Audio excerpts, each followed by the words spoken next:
কালি আমি exercise 5.2 question number 13 কি 12 লৈকে কৰিছোঁ। আজি আমালোকে ক'ৰ পৰা কৰিম 13 লৈকে কৰিম। 13 ৰ পৰা ষ্টাৰ্ট কৰিম। দেখা কি হ'ব 13 তোমালোকে কোশ্চিনটো এবাৰ চোৱা কি কৈছে যে how many 3 digit number are divisible by 7। এইটো তোমালোকক চেক কৰিব লাগে যে কিমানটা 3 ডিজিট নাম্বাৰ আছে যিটো কিহেৰে ডিভাইড হয় 7 এৰে আমালোকে কি কৰিব পাৰো ডিভাইড কৰিব পাৰো। বুজি পাইছা? তাত দেখা যদি 3 ডিজিট নাম্বাৰ ফাৰ্স্ট আমালোকক জানিব লাগিব যে 3 ডিজিট নাম্বাৰ কোনবিলাক 3 ডিজিট নাম্বাৰ। তো 3 ডিজিট নাম্বাৰ বিলাক ক'ৰ পৰা ষ্টাৰ্ট হ'ব 100 ৰ পৰা কিমান লৈকে যে 999 990 লৈকে যিবিলাক নাম্বাৰ আছে এইবিলাক হ'ল কি আমালোকৰ 3 ডিজিট নাম্বাৰ। তাত এতিয়া কৈছে যে 3 যে how many 3 digit number are divisible by 7 কিমানটো 3 ডিজিট নাম্বাৰ আছে যিটো 7 ৰে ডিভাইড হয়। তাত তোমালোকে হয়তো ভাবিবা প্ৰথম 100 100 7 ৰে ডিভাইড হয় নহয়। তাত যে 101 কি 7 ৰে ডিভাইড নহয়। যে প্ৰথম 3 ডিজিট নাম্বাৰটো হ'ল যে 105 যিটো কিহেৰে ডিভাইড হয় 7 ৰে ডিভাইড হয়। 101 নহয় 10 নহয়। তাত আমালোকে কি কৰিম যে আমাৰ যিটো এপি সিৰিজ আৰম্ভ হ'ব এই এপি সিৰিজটো তাত ক'ৰ পৰা ষ্টাৰ্ট হ'ল যে 105 ৰ পৰা। কাৰণ কি কৈছে যে আমালোকৰ প্ৰশ্নত কি কৈছে যে হাউ মেনি 3 ডিজিট নাম্বাৰ আমালোকৰ কত যে কিমান হ'ব লাগিব 3 ডিজিট নাম্বাৰ হ'ব লাগিব। তাত 3 ডিজিট তো 100 ৰ পৰা ষ্টাৰ্ট হয় কিন্তু 7 এৰে তো ডিভাইড নহয়। প্ৰথমে 7 ডিভাইড হোৱা নাম্বাৰটো হ'ল কিমান হ'ল আমালোকে জানো যে 105 105 বুজি পাইছা কিমান হ'ব আমালোক জানো 105 105 দেন কি হ'ব 112 দেন 119 তোমালোকে এইবিলাক চেক কৰি দেখিবা যে এইবিলাক সংখ্যা কি হৈ আছে আমাৰ 7 ৰে যে ডিভাইড হৈ আছে আৰু যেটো কি হয় 3 ডিজিট নাম্বাৰ হয়। ঠিক তেনেদৰে আমালোকে জানো কি লাষ্টৰ নাম্বাৰটো কি 999 999 ইয়াৰো কি কৈছে 7 ৰে ডিভাইড হ'ব লাগিব। তাত 999 টো 7 ৰে ডিভাইড নহয়। তোমালোকে চেক কৰি দেখিবা যে 994 7 ৰে ডিভাইড হয়। তাৰ পিছত যিবিলাক 995 7 ৰে ডিভাইড নহয় 996 7 ৰে ডিভাইড নহয়। তাত কি হ'ব 994 বুজি পালা। এইটো হ'ল আমালোকে কি যে হাউ মেনি 3 ডিজিট নাম্বাৰ কিমানটা 3 ডিজিট নাম্বাৰ আছে যেটো কিহেৰে ডিভাইড হয় 7 ৰে ডিভাইড হয়। বুজি পালা। তাত ইয়াত পৰা আমালোকে কি ক'ব পাৰো যে প্ৰথম পদ কিমান 105 কমন ডিফারেন্স কি হ'ব 112 মাইনাস 105 তাত কিমান হ'ব 7 আৰু an কিমান হ'ব an কিমান দিয়া আছে আমালোকৰ যে 994 এইবিলাক আমালোকক কি আছে দিয়া আছে। বুজা পালা। তো এতিয়া আমি কি জানো we know that আমি কি জানো যে an equal to a plus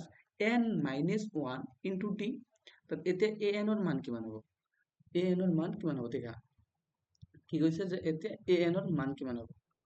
তাত যদি আমালোকে an ৰ মান উলিয়াব বিচাৰো তাত কি হ'ব দেখা তাত an ৰ মান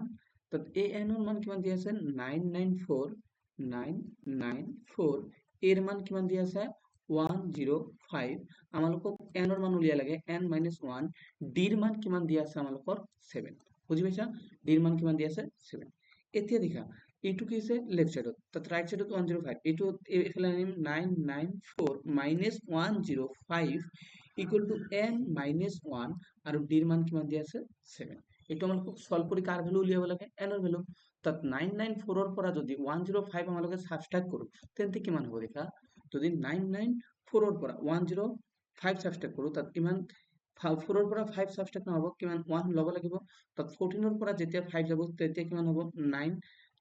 ইয়াত থাকিল 9 8 8 ৰ পৰা 0 গলে 8 ইয়াত থাকিল 9 9 ৰ পৰা 1 গলে 8 তাত 889 ইকুয়াল টু কিমান হল n minus 1 ইনটু কিমান 7 বুজি পালা। তাত এতিয়া কি কৰিম যে 889 আমালোকে কিহেৰে ডিভাইড কৰিম 7 এৰে তাত কি আহিব n minus 1 আহিব যেতিয়া মই 7 এৰে ক্যানসেল কৰিম তেতিয়া কি হ'ব 1 আৰু থাকিল কিমান 1 কিমান হল 18 তাত 2 14 আৰু কিমান থাকিল 4 49 তাত কিমান হল যে 7 7 বুজি পাইলা। তাত ইয়াত কি হল যে 127 ইকুয়াল টু n minus 1 তাত ইয়াৰ পৰা আমালোকে n ৰ মান কি পাই আছো যে n ৰ মান হল কি যে 127 plus 1 equal to 128 therefore আমালোকে কি কলো যে n ৰ মান কিমান পালো 128 পালো। তাত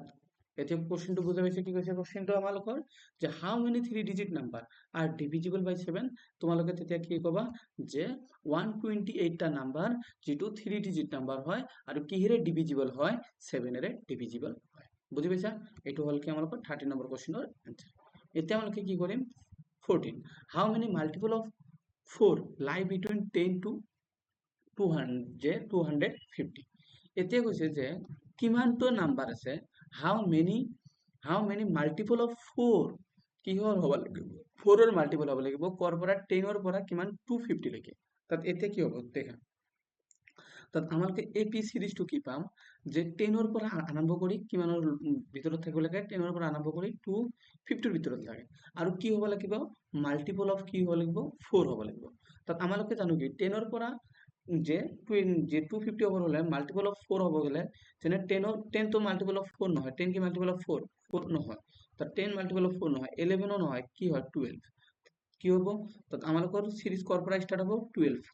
যেহেতু 2 ডিজিট নাম্বাৰ হয় আৰু কিমান যে 4 এৰে ডিভাইড হ'ব লাগিব বা 4 এৰ মাল্টিপল হ'ব লাগিব তাত কিমান 12 দেন কিমান হ'ব 16 দেন কিমান 20 এনেদৰে যাই থাকিব লাষ্টটো কিমান হ'ব 250 4 এৰে ডিভাইড হয় কেনসেল কৰিব নোৱাৰো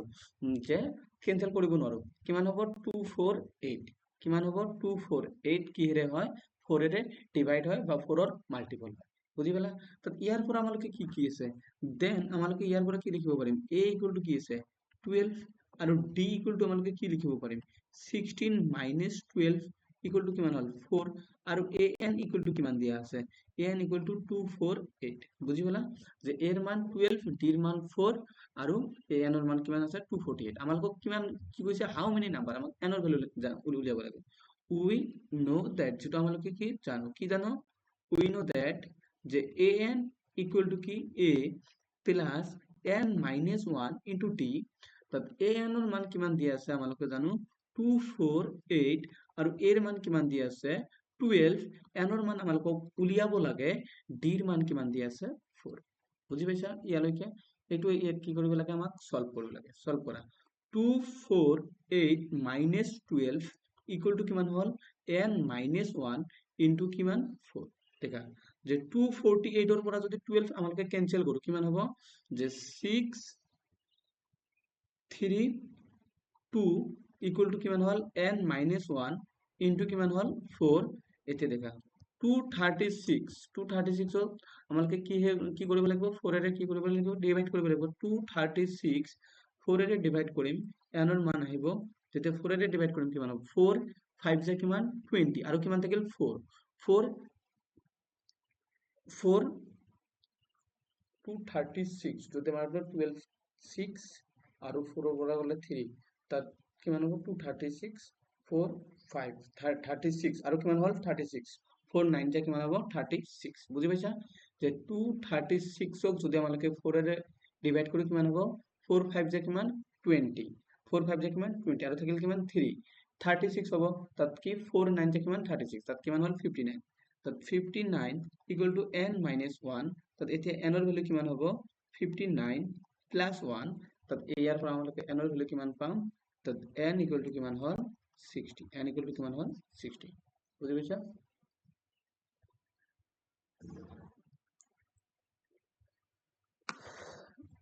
15 নম্বৰ কি কৈছে যে for what value of n are the nth term of ap এতো আর এতো আর ইকুয়াল এটু তোমালোকে করিয়ে নিবা হোমওয়ার্ক ঠিক আছে এটু তোমালোকৰ হোমওয়াৰ্ক 15 নম্বৰটো কৰিব নোৱাৰিলে কমেন্টত দিবা কি কৰি দিম ডিটাৰমাইন the ap ডিটাৰমাইন কৰিব লাগে কি ap determine the ap whose third number is 16 and seventh term is 7 term exceed the fifth term by 12 এটা ইম্পর্টেন্ট কোশ্চেন কি হয় এটো ইম্পর্টেন্ট কোশ্চেন দেখা কি কৈছে ডিটারমাইন এপি আমাক এপি উলিয়াব কৈছে কি উলিয়াব কৈছে এপি অসমীয়াত কি দিছে এটা সামান্তর বৰ্গটিৰ তৃতীয় পদটো কিমান 16 আৰু সপ্তম আৰু পঞ্চম পদটোতকৈ ডাঙৰ কিমান ডাঙৰ 12 ডাঙৰ তেন্তে সামান্তৰ বৰ্গটিটো কি কৰিব লাগে নিৰ্ণয় কৰিব লাগে তাত দেখা সলিউশন কি কৈছে দেখ আমাক যে কৈছে যে এটা এপি উলিয়াব লাগে যাৰ যে থাৰ্ড টাৰ্ম তাৰ দিয়া আছে কিমান এ থাৰ্ড টাৰ্ম কিমান দিয়া আছে দেখা 16 কিমান দিয়া আছে 16 আৰু কি কৈছে 7 টাৰ্ম আৰু a 7 টাৰ্ম যেটো দিয়া আছে এক্সিট মানে কি ডাঙৰ হয় কিহতকৈ a 5th টাৰ্মতকৈ কিমান ডাঙৰ 12 ডাঙৰ কিমান ডাঙৰ 12 ডাঙৰ বুজি পাইছা যে কি গল যে যে থার্ড টার্মটো কিমান দিয়া আছে দেখা 16 দিয়া আছে এটা আমাদের প্রগতির তৃতীয় পদটো কিমান 16 লিখিলো আর সপ্তম পদটো পঞ্চম পদত কৰি পঞ্চম পদ মানে a5 ত কৰি কিমান ডাঙৰ 12 ডাঙৰ প্লাস 12 বুজি পালা এতিয়া আমালোকক কি কৈছে যে তেন্তে সমান্তর প্রগতি আমালোকক এপি টো কি কৰিব লাগে উলিয়াব লাগে বুজি পালা তো a3 বা a থাৰ্ড টাৰ্ম বা তৃতীয় টাৰ্ম আমাকে কেনেকৈ লিখিব পাৰিম a plus 2d equal to কিমান হ'ব 16 a plus 2d plus 16 তো a plus 2d equal to কিমান হল 16 এইটো আমালোকে ইকুৱেশ্যন 1 বুলি ধৰি ললো তাত ইয়াত a7 মানে 7 টামক কি লিখিব পাৰিম ইয়াৰ পৰা a plus 6d ইয়াৰ পৰা যদি লিখি আছো এইটোৰ পৰা 6d কাৰণ a7 টামক কি a plus 6d আৰু a5 টামক কি লিখিব পাৰিম a plus 4d equal to কিমান 12 কৰ পৰা আনিলো এইবিলাক a n equal to আমালোকে কি জানো a plus n minus 1 into d বুজি পালা তো ইয়াৰ পৰা আমালোকে a ক্যান্সেল দিলো আৰু ইয়াৰ পৰা আমালোকে কি পাম 6d minus 4d 6d minus 4d equal to কিমান 12 দেন কি হল 2d equal to কিমান হল 12 তো d এর মান কিমান হল 6 তো d এর মান কিমান পালো আমালোকে 6 এই d এর মান আমালোকে কি হত বহাম 1 এতে 1 নম্বৰ ইকুৱেশ্যনত যদি আমাক d এৰ মান বহাও 1 number ইকুৱেশ্যনত a plus 2 into d এৰ মান কিমান 6 equal to কিমান 16 তো ইয়াৰ পৰা যদি a উলিয়াও plus 12 equal to কিমান হল 16 তো ইয়াৰ পৰা আমালোকে a কি পাম a 16 minus 12 equal to কিমান পালো 4 দেখা therefore আমালোকে মই ইয়াত যদি লিখি দিও তলত আমালোকে কি পালো a এর মান পালো কিমান 4 আৰু d এর মান কিমান পালো 6 d এর মান কিমান পাইছো 6 d এর মান কিমান পাইছো 6 আৰু a এৰ মান কিমান পালো 4 আৰু d এর মান কিমান পালো 6 এতিয়া আমালোকে যদি ap উলিয়াব পাম নে নাই এতিয়া আমালোকে কি উলিয়াব কৈছিল ap therefore আমালোকে যদি ap উলিয়াও তো ap কি হ'ব আমালোকে জানো কি a plus d a plus 2d a plus 3d এই দুটো ap কি থাকে চলে থাকে তো a কি হবে 4 plus 6 তাহলে ইয়াত কি হবে 4 plus 2 into 6 তারপরে কি হবে 4 3 into 6 এগুলো যাই দেব কিন্তু ইয়াত 4 ইয়াত কিমান হ'ব 10 তা 12 plus 4 কিমান হ'ব 16 দেন কিমান হ'ব যে 3 into 6 18 plus 4 22 এনেদৰে এপি ফৰ্ম কৰিব তাত আমালোকক যেটো নিৰ্ণয় কৰিব কৈছে এপি উলিয়াব কৈছে তাত এপি টো কি হ'ল 4 6 16 4 10 16 and 12 বুজি পালা এতিয়া আমালোকে কি কৰিম যে 17 নম্বৰ কোশ্চেন কৰিম find the 20th term কিমান নম্বৰ টাৰ্ম কৈছে যে 20 number term from the last term of ap কৰ পৰা কৈছে লাষ্টৰ পৰা then 38 13 253 নিৰ্ণয় কৰা পাবানে নাই এইটো সলিউশন দেখা কি কৈছে যে কি কৈছিল যে আমালোকক কৈছে যে ফাইন্ড কৰিব লাগে কি 12th টাৰ্ম মানে কি 20 টাৰ্ম মানে 20 নম্বৰ টার্মটো ইয়াত এটা কথা আছে from the last term of the ap from the last term of ap ঠিক আছে এটো কেনেকৈ কৰিবা প্ৰথমে তোমালোকক n টাৰ্ম উলিয়াবা n টাৰ্মৰ পৰা লাষ্টৰ কি কৰিবা যে 20 টার্মটো উলিয়াবা কেনেকৈ উলিয়াবা মই তোমালোকক কৈছো ইয়াত যদি দিয়া আছে কি ap টো কি দিয়া আছে আমালোকক ap কি দিয়া আছে 3 8 then 13 then 253 এনেদৰে যাই আছে তো ইয়াত a কিমান হ'ব 3 d কিমান হ'ব আমালোকৰ 5 ইয়াত d কিমান হ'ব আমাৰ 5 তা an কিমান দিয়া আছে আমালোকৰ 253 নেকি ইয়াৰ পৰা আমালোকে কি কৰিম n ৰ মানটো উলিয়াম n ৰ মানটো উলিয়াৰ পিছত আমালোকে কি কৰিম দেখা ইয়াৰ পৰা আমালোকে কি মান উলিয়াম n ৰ মান উলিয়াম তো an ইকুয়াল টু কি হয় a n minus 1 into d তো ইয়াত যদি an ৰ মান কিমান 253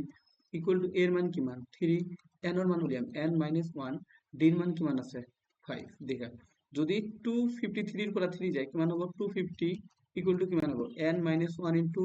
d এর মান কিমান আছে 5 তো ইয়াৰ পৰা যদি তোমালোকে যে সলভ কৰা তেন্তে কি হ'ব 250 আমালোকে কি কৰিব লাগিব 2505 এৰে ডিভাইড কৰিব লাগিব n মাইনাছ 1 আহিব তেন্তে কি হ'ব 5 এৰে 250 কেনসেল কৰিলে 50 n মাইনাছ 1 তেন্তে n n ৰ মান কিমান হ'ল 51 বুজি পালা n ৰ মান কিমান হ'ল 51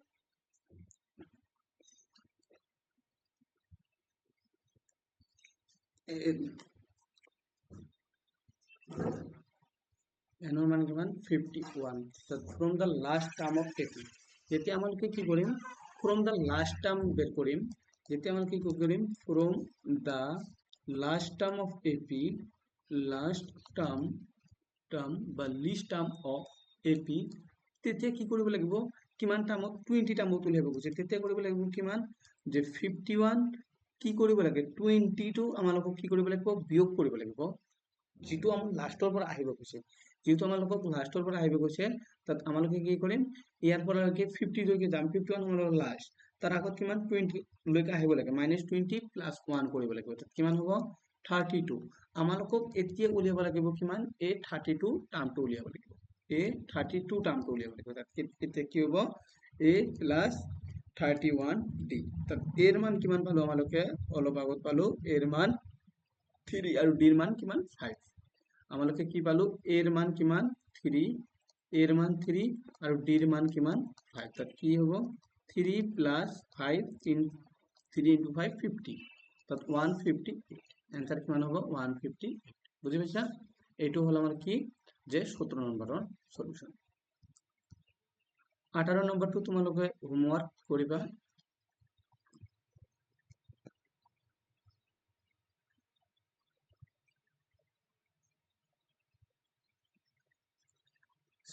কি কৈছে যে শোভা যে 1995 চনত চন্দ্ৰনাই 500 টকা বছৰেকীয়া দৰমহাত চাকৰি আৰম্ভ কৰিলে আৰু প্ৰতি বছৰে 200 টকাকৈ বৃদ্ধি লাভ কৰিলে কোন বছৰত তেওঁৰ দৰমহা 7000 টকা হ'ব কি কৈছে যে এজন মানুহ আছে যে শোভা ৰাও স্টাৰ্ট ওয়াৰ্ক ইন 1995 মানে 1995 চনত কি কৰিলে কাম স্টাৰ্ট কৰিলে এনুৱেলি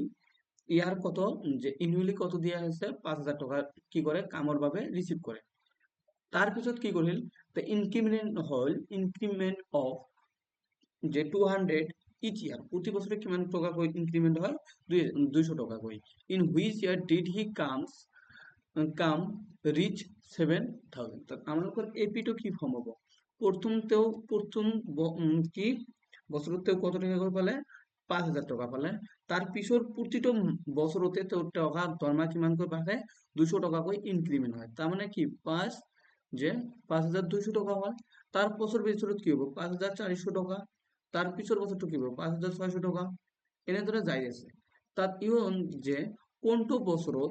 হইতে ওৰ কি দৰমহাটো কি হ'ব 7000 টাকা হ'ব তাৰ মানে আমাক কি দি আছে ইয়াৰ পৰা কি পাম 5000 টাকা ডি কিমান 200 তাৰ পিছত আমালোকক এ এন কিমান কৰে 7000 টাকা 7000 টাকা তেন্তে আমালোকে এতিয়া কাৰ মান উলিয়াব লাগে n ৰ মান উলিয়াব লাগে তাত a n = a + n - 1 * d তাত a n ৰ মান কিমান আছে 7000 টাকা a ৰ মান কিমান আছে 5000 টাকা n ৰ মান উলিয়াব লাগে d ৰ মান কিমান 200 তা 7000 ৰ পৰা যদি 5000 টাকা যায় কিমান থাকিব 2000 টাকা n ৰ মান 1 d ৰ মান কিমান তো ইয়াৰ পৰা যদি আমি n ৰ মান উলিয়াও কিমান হ'ব যে 2000 টাকা বাই 200 টাকা n - 1 200 200 ক্যান্সেল কিমান হ'ব 10 তো n ৰ মান কিমান হ'ব 10 + 1 = কিমান 11 বুজি পাইছা আজি ইয়াতে থাকিব থ্যাংক ইউ ভিডিওতে যদি তোমালোকক ভিডিও ভাল লাগে তেন্তে লাইক শেয়ার আৰু কমেন্ট কৰিবা